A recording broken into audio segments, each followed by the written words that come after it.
Good morning, Brew Daily Show. I'm Neal Freyman. And I'm Toby Howell. Today, the U.S. hit China with tariffs of 104%, and neither side is backing down. Then those 104% tariffs have Americans panic buying iPhones to try and beat the price hikes. It's Wednesday, April 9th. Let's ride.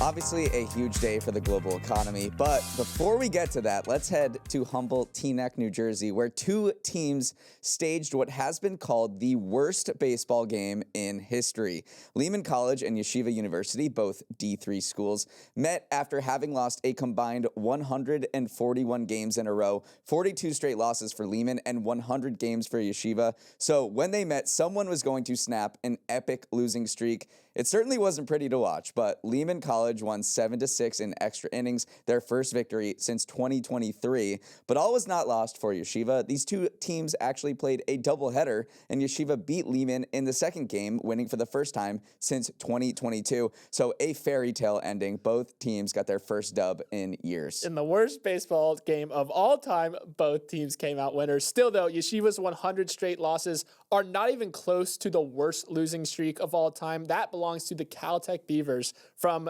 2003 to 2013, lost 228 consecutive games. I'm sure they were busy designing some world-changing technology, so they get a pass. Technically, though, Neal, the NCAA does not keep a record of the most combined losses by two teams meeting in any one game, but an NCAA spokesperson, when told of the upcoming tilt between Yeshiva and Lehman, said, "Wow, those are some big numbers."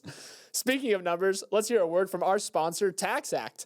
If you're a sole proprietor business owner, here's a question. How confident are you that you're claiming every deduction you qualify for? If your answer is then it's time to get Tax Act. Their deduction maximizer helps make sure you don't leave any money on the table because missed deductions are free money getting up and walking away. It doesn't matter if you're running a solo side hustle or growing company with a team, Tax Act can help you find the write-offs you deserve. And if you run into a tricky question like whether your home office counts as a work expense or if your 12-month-old is an employee yet, they've got real tax experts ready to help, credentialed, US-based, standing by. No more guessing, just smarter filing with more savings. Visit taxact.com and file before April 15th. Let Tax Act help you find what's yours.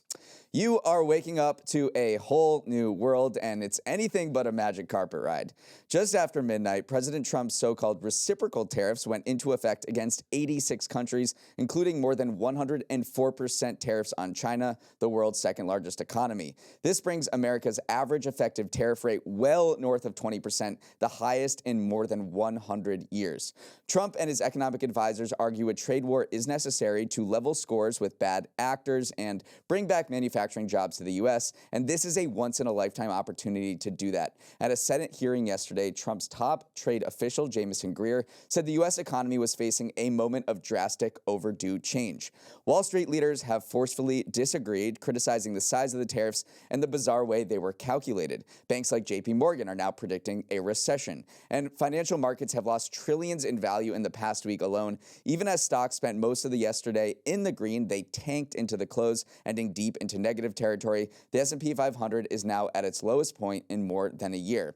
So a new economic order has arrived, closing an era of free trade and opening a chapter where the U.S., the world's largest economy, has built high walls around itself. The implications are enormous and will affect an untold number of companies and billions of people around the planet. For just one example, I'm going to cite Mr. Beast of all people. Yesterday, he posted on X that because of the tariffs, it will now be cheaper to make chocolate bars for his Feastables brand, not in America, because other countries don't have a high tariff on his goods. He said, "We'll figure it out. I feel for small businesses, though, could really be a nail in the coffin for them."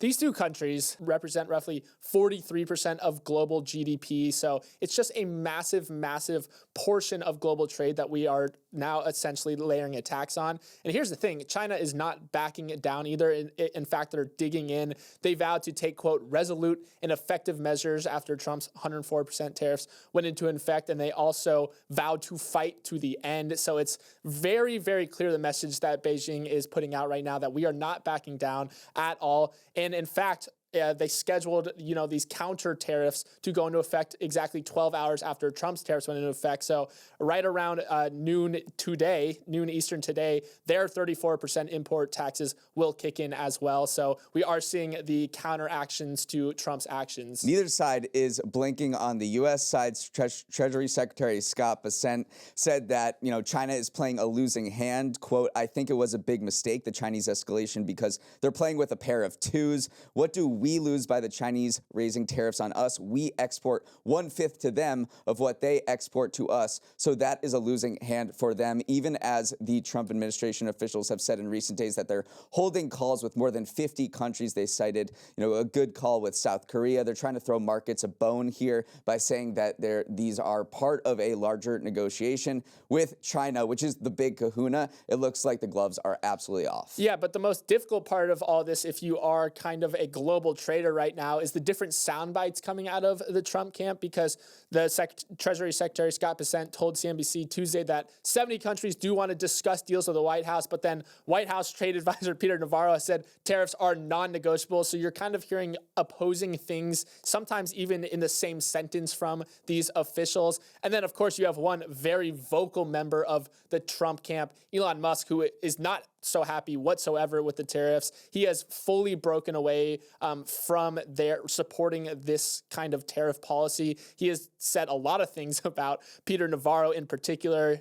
He's called him a moron, dangerously dumb, and dumber than a sack of bricks. And so if you're the White House, they've kind of done a little bit of damage control. Their press secretary, Caroline Leavitt, when asked for comment on that spat, said, "Boys will be boys, and we will let their public sparring continue," which, again, sure, you can laugh it off and say boys will be boys. But in the meantime, the global economy is kind of hanging in the balance. So you are seeing some tensions start to rise when it comes to this tariff policy. Quick check-in on the markets as these so-called reciprocal tariffs go into effect. We mentioned China 104%, but they're across 86 countries, 46% on Vietnam, 26% on India. The implications will be huge. Right now, after selling off for 4 days, the S&P is about flat at 6:15 a.m. Eastern. The other indexes are a little in the red, so we'll have to keep a watch on that. Oil is continuing to sink down to $57, which is, a sign that the economy may be weakening because, demand will dry up for fuel. And the one thing that we will talk about tomorrow actually is the 10-year yield, because this is the biggest story in the markets. The 10-year yield is spiking, and that is not a good sign, because when things go haywire, like the U.S. and China in a trade war, typically investors go to safe haven assets like government bonds, like U.S. government bonds. Those have been the biggest safe haven asset ever, and the fact that those are selling off is a really interesting development that we'll dive into tomorrow morning. Let's move on. With the threat of tariffs no longer a threat and instead a chilling reality, Apple is one company racing to brace itself for their impact. Reciprocal tariffs mean the iPhone maker is staring down much higher costs manufacturing and shipping their phones around the world, and that has manifested itself in two ways. First, price hikes could be coming in the future. Trump's new tariffs on Chinese goods mean the cost for Apple to manufacture an iPhone could jump from $580 to $850, according to a report from Tech Insights. As such, Apple has gone into hoarding mode. A report from the Times of India said Apple's strategy to limit tariff impacts is to stockpile inventory in the U.S. According to officials, Apple flew 5 planes full of iPhones in just 3 days during the final week of March. On the flip side of things, consumers are also rushing to their nearest Apple stores to try and get an upgrade before prices spiral. Multiple sales associates told the Wall Street Journal that they had heard customers mention the tariffs in recent days as a reason for purchasing new iPhones. Now, of course, Apple could end up eating the cost of the tariffs, moving more production to other countries like India, or relying on their stockpile to help offset price changes. But Neal, this supply chain dodging and weaving and the subsequent consumer reaction is a perfect microcosm of the havoc tariffs can create. It is, and it also is a sign of how companies have tried to diversify their supply chains from over-reliance on China to other Southeast Asian countries, but that has essentially backfired as these tariffs go into effect. India, where Apple increasingly makes iPhones and AirPods, has a 26% tariff. Vietnam, Apple makes AirPods, iPads, Apple Watches, and Macs there now, 46% tariff. Malaysia, where Apple makes Macs, 24% tariff. Thailand, where the company also makes some Macs, 37% tariffs. So those aren't as bad as the China tariff. The problem is that as Apple has diversified its products across Southeast Asia, they've kind of kept the iPhone in China. 90% of the iPhones are still made in China, even as some move to India. So that's why they're rushing to get iPhones here and create a stockpile for as many months as they can, and why consumers are rushing to Apple stores. And still, 50% of Apple's revenue does come from the iPhone, so it is very much exposed to this 104% tariff. Probably the best bet to wriggle its way out of it is do what it did during the first Trump administration, which is try to get an exemption from the tariffs, which, never say never on something like that. Obviously, it's a little different climate this time around than it was last time. So they tried to diversify their supply chain, but there's only so much you can do when you make 90% of your iPhones in China. And the stock has just been getting hammered over the past few days. It's down right around 20% over the past 3 trading days. That's $640 billion in market cap wiped out. And actually yesterday, Microsoft edged its nose ahead of Apple to once more become the most valuable company in the world. So a lot of headwinds that Apple is facing as the biggest company in the world is also turns out to be the most exposed to this trade war. So what could Apple do? What are its options besides getting an exemption, which seems like a Hail Mary? There are probably 3 things that it will do. It could squeeze its suppliers to say, hey, you have to eat some of this cost. It can't be on us. So that is one way it could share the burden. Another is to just eat it. Morgan Stanley estimates that Apple could eat $34 billion of these added costs because it does have a typical hardware margin of around 45%. So it is in a position to absorb that. And then the final one is price hikes. Analysts do expect that we could see iPhone price hikes. It varies depending on which bank you listen to. JP Morgan says 6%. Morgan Stanley says 16 to 17%. And Apple has really tried to hold the line on $999 flagship smartphone starting price. And it looks like that will have to go. The final option that Trump administration people want is for Apple to start making iPhones in the United States. But if you actually crunch the numbers, that is economically not feasible. Yeah, Wedbush's Dan Ives predicts that an iPhone entirely made in America could cost $3,500. So yes, out of the cards. The deadline to file your taxes is less than a week away, and a new report found that your chances of being audited by the IRS are at their lowest level in at least 75 years. The New York Times' Upshot found that the IRS's effective audit rate was below 0.5% between 2020 and 2023, a drop of 2/3 since 2010. Just how low is 0.5%? In 1980, the IRS's published audit rate was over 2%, and in 1960, it was over 3%. The reason for the decline in auditing is perhaps the simplest. There's fewer people to do it.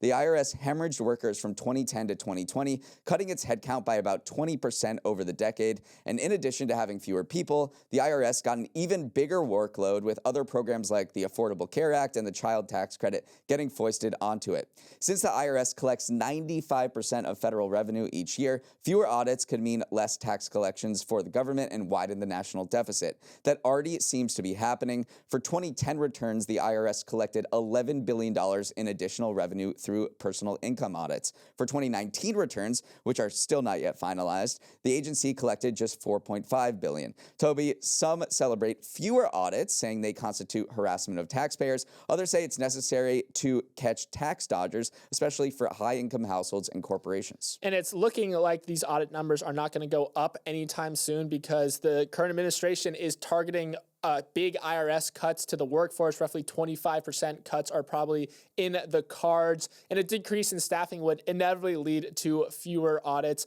Most of the audits over the last decade, most of the decline in audits over the last decade is because of the loss of IRS workers. Also, the IRS has had a lot more lumped on their plate in recent years, so they can't necessarily focus specifically on audits anymore. Like they have been put in positions where they're doing so many things at once. They're involved in implementing the Affordable Care Act, other programs like the Child Tax Credit too. It siphons off these resources that wouldn't necessarily go towards, putting a finer tooth comb through the America's wealthiest people to audit them. So these are a couple of forces coming together to just basically remove the auditing ability that the IRS once had, and to the benefit of people who don't want to be audited. What's interesting is if you dive into the numbers, Americans maybe have a reputation for being anti-establishment, but we pay our taxes voluntarily. Maybe it's because of the threat of an audit, but Americans pay about 85% of what they owe, and direct IRS collections add 2%. These are levels that are way above European countries. So, overall, voluntary tax compliance in the U.S. is quite high. And there's this one study from Wharton that looked into the long-term consequences of an audit, and they found that taxpayers who were randomly audited and owed additional money went on to pay their future tax returns more frequently. Even a decade later, they basically have that memory in the back of their head saying, oh, I was audited at one time, I'm going to continue paying taxes. So they have like these kick-on effects where the money almost compounds later down the road in saying that, hey, whether you're high income or a low income earner, you end up paying your taxes more because of these audits. Up next, let's talk about a city in the Bay Area that might be making a comeback. Turns out that a certain Bay Area city is a little more resistant to doom loops than headlines might have you believe. San Francisco, a place that many were quick to write off in the wake of the pandemic amidst store closures and falling foot traffic, is showing that reports of its demise were greatly exaggerated. Look no further than the gargantuan store fast fashion giant Zara is planning to open in the heart of SF's shopping district next year. Zara had previously announced the closure of its Union Square location, leading to a bevy of stories about how San Francisco's doom loop was really starting in earnest. But it turns out that Zara had no plans to leave and was actually just moving down the road into a 40,000 square foot store that is nearly twice the size of its old one. Still, some of the negative responses around San Francisco were and still are warranted. Office vacancy rates remain around 35%, well above the national average, and a number of retailers, including Uniqlo, H&M, North Face, and Walgreens, did exit the area around where Zara is doubling down. Still, Neal, San Francisco, kind of like a cockroach, harder to kill than you'd think. Yeah, it's funny that Zara is the poster child of San Francisco's perhaps rebirth. There does seem to be a little bit of momentum around San Francisco's downtown comeback right now. There's a business-friendly new mayor who's the Levi Strauss heir, who has a lot of connections. There are a lot of wealthy people who live in the Bay Area, so if you round them up into a coalition and get them investing in San Francisco, some good things could happen. It seems like there have been developments in that arena. David Stiebelman's the co-founder of Sixth Street, which is a huge private equity company based in San Francisco. He's just started this new thing called the San Francisco Downtown Development Corporation. He's got people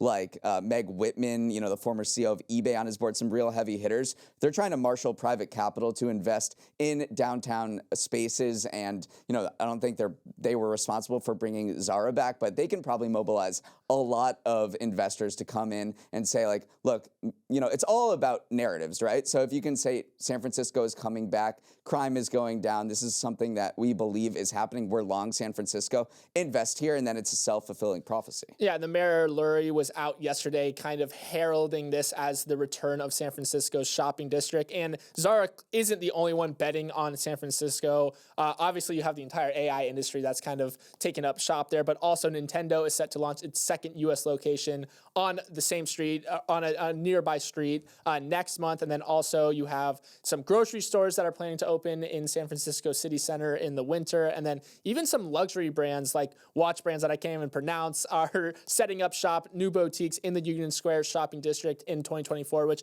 is kind of a narrative violation if you think about the headlines that, honestly, we've talked about a lot of San Francisco's doom loop coming to manifest, where retailers leave, people stop shopping, housing prices become unaffordable, and people start leaving the city. That was a real concern for San Francisco, but maybe that concern was a little, overbaked. And I think San Francisco's fortunes will ride or die with the tech industry. And during 2021 and 2022, those were some foul years for the tech industry. They were cutting jobs left and right with high interest rates. But then all of a sudden, ChatGPT is released, and this new tech wave is cresting, and you see companies like OpenAI and Anthropic, some of the biggest AI leaders, they are based in downtown San Francisco. A new report found that the Bay Area had 11 of the largest U.S. office leases in 2024. Tech companies have committed more than 8 million square feet to office leases. So as you mentioned, the vacancy rate is still high, but they're hoping to ride the AI wave and some continued momentum into the future. Now let's sprint to the finish with some final headlines. If you were mulling over a plan to commit a little white-collar crypto crime, now would be the time to get your fart coins in a row, because the Justice Department is scaling back its pursuit of crypto cases. The Trump administration has disbanded the National Cryptocurrency Enforcement Team as part of a broader shift in regulatory priorities. The strategy change is all about embracing a more relaxed approach to crypto regulation, focusing on people who commit crimes using crypto like terrorism, fraud, or enabling human trafficking, rather than nitpicking exchanges. Neal, it's all part of this grand plan to shift the U.S.'s image from being a crypto buzzkill to becoming the cool crypto cousin, where cool in this case means reducing oversight in the sector. Yeah, they're saying, the Justice Department is saying that we're not a financial regulator. We shouldn't be going over after crypto companies for things like violating securities, commodities, or banking secrecy laws. That should be left for the financial regulators that we have. We're the DOJ. This is not our purview, and it comes after the SEC has dropped more than a dozen cases that they were pursuing against crypto firms like Coinbase and Kraken. So you're seeing, yes, a little more relaxing of oversight of crypto with the hopes that it will let this industry flourish. Up next, it seems like the phrase chicken jockey has become a cinematic sleeper word for today's youths, activating a primal urge to throw drinks and popcorn and turn Minecraft movie experiences into pure chaos. Chicken jockey, of course, refers to the Easter egg in Minecraft where a zombie ends up riding a chicken, which was subsequently translated to the big screen for a Minecraft movie. And the meme within the meme here that has gone viral on TikTok is to go absolutely nuts when Jack Black utters the fateful words. While theaters are happy to finally have a box office hit on their hands, they are not pleased with how hordes of young moviegoers are behaving themselves. One theater in Washington announced over the weekend that unaccompanied groups of boys will not be admitted due to the antics of prior showings, and multiple reports have surfaced of police being called to deal with disruptive behavior at screenings across the country. Neal, I get having fun, but not so much fun that you're destroying theaters by throwing popcorn and drinks. I think the theaters are willing to take the good with the bad here because it opened to over 160 million domestically in North America, and it was just a huge savior. And it might be because of these memes. We saw this happen with the Minions movie, The Rise of Gru, where you had Mr. Beast and all of these hordes of young kids dressing up as suits and creating a whole experience around it. One older person said, I haven't seen anything like this since Rocky Horror. So it has, when you create an experience around a film, you know, that is one reason to not queue up a streaming service and go to a movie, because it is this collective experience. Obviously, they're getting a little rowdy, but I think what theaters are going to start to do is say, like, have these separate chicken jockey showings, like they had the separate Taylor Swift Eras Tour things where, hey, you want to sing along, Wicked, go over here. If you just want to actually watch the Minecraft movie, which sounds honestly a lot more boring, just go over here. White Lotus may have wrapped up its divisive third season, but the drama off the set is still piping hot. In an interview with Howard Stern, the HBO show's creator, director, and writer Mike White blasted composer Cristobal Tapia de Veer, who left the show and told the New York Times days before the finale that he had major problems with White. White called it kind of a bleep move, and I knew he wasn't a team player and that he wanted to do it his way. The subtext here is that de Veer was an integral part of the show's identity, composing the famous theme song to The White Lotus, which has become a hit in its own right. He's won 3 Emmys for White Lotus, and the theme song has been remixed by DJs like Tiesto and Sophie Tucker. I mean, correct me if I'm wrong here, Neal, but this season's theme song was, in fact, way worse than the previous 2, so there's a chance that the composer, de Veer here, kind of knew what he was doing, and maybe Mike White was the person who was overstepping his bounds. Really, de Veer kind of clarified that, hey, I wasn't actually talking about the specific theme song. There was just a certain part within the show where I wanted to weave in the familiar, war cry melody from the previous 2 seasons, because this season kind of departed from that, and so that was kind of like the basis of this tension there. And I have to say, I queued up the longer version that de Veer or wanted to put in the show on YouTube this morning, and it absolutely slaps. So I might be in the minority here, but I am Team DeVere and not as much Team Mike White in this case. Meanwhile, the show has just become an absolute juggernaut for HBO. Sunday season finale drew 6.2 million viewers. That broke a series record set the week before by 30%. So what started out as this very small pandemic niche show has become, one of the biggest properties in HBO's stable. Finally, here's a feel-good story about a tourist taking a wrong turn and ending up with the experience of a lifetime.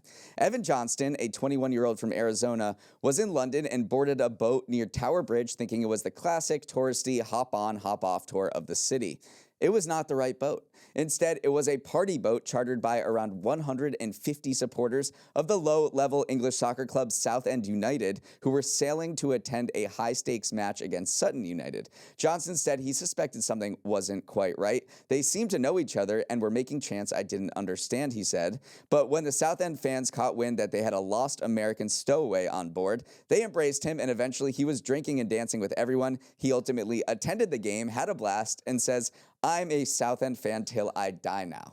One of the Southend supporters told a UK publication that, "Hey, I caught wind that a young lad was on the wrong boat, and I just wanted to make sure he was okay. And when he found him, he was already drinking and dancing with the fans, so he was more than okay." I think it's so funny when someone discovers, especially lower league football over in England, because those supporters, they're not in it for the money. They're not in it for their success. They're in it for just the sheer love of the game. So to have that just concentrated on a boat and then to attend the game and then to say, "I'm a Southend fan until I die now," just a really good feel-good story. Taking a boat with a bunch of fans to a game sounds amazing, and I know you can do that up to West Point for an Army game from New York City. So maybe that's something we put on the calendar for the fall. Let's wrap it up there. Thanks so much for starting your morning with us, and have a wonderful Wednesday. For any questions, comments, or feedback, send an email to morningbrew.daily@morningbrew.com.